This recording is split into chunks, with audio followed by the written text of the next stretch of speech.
Cadrerism being one of the major issues raised by majority citizens as something that needs immediate intervention, basing on the fact that the running of most public entities such as markets and bus stations had been taken over by party cadres. This involves the collection of levies and allocation of work permits in such areas.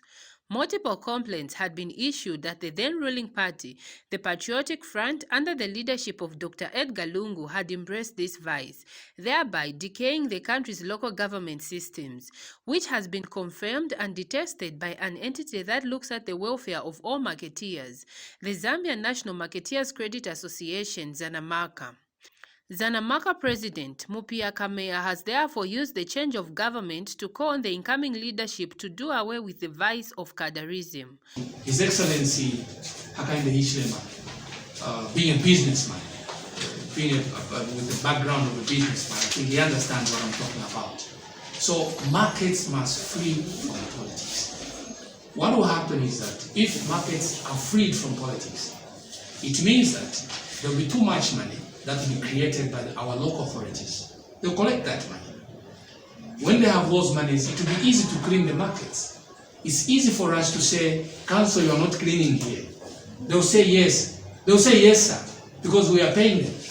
But Mr. Kameya explains that the bad vice had been negatively affecting the smooth running of operations by local government entities, such as the local councils, and marketeers too had been failing to progress as the little money that they made as profit was grabbed by the vicious cadres. Again, in some companies, because there are companies around the country, why not put those offices in those companies? Why markets? Why? Because look, for you to be a marketeer, you have to look for money on your own. You find very little capital, and then now you have a situation where someone is allowed to come and pick the little you are making. That's not correct. We will not accept that. We will not accept that. This has been going on since you need. He is therefore appealing to the president-elect Hakainde Hichilema to ensure that he brings back sanity in the operation of the markets by not allowing his party cadres run the operations of the market, but instead leave it to the local councils.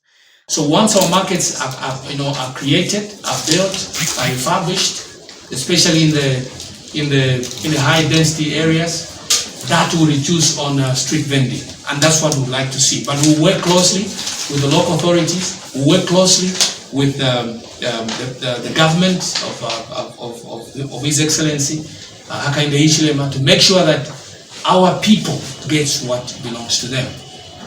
Mr. Kameya has since congratulated President Hakainde Hichilema for successively being voted as the 7th Republican President. Reporting for Movie TV News, Namangolo Mundia.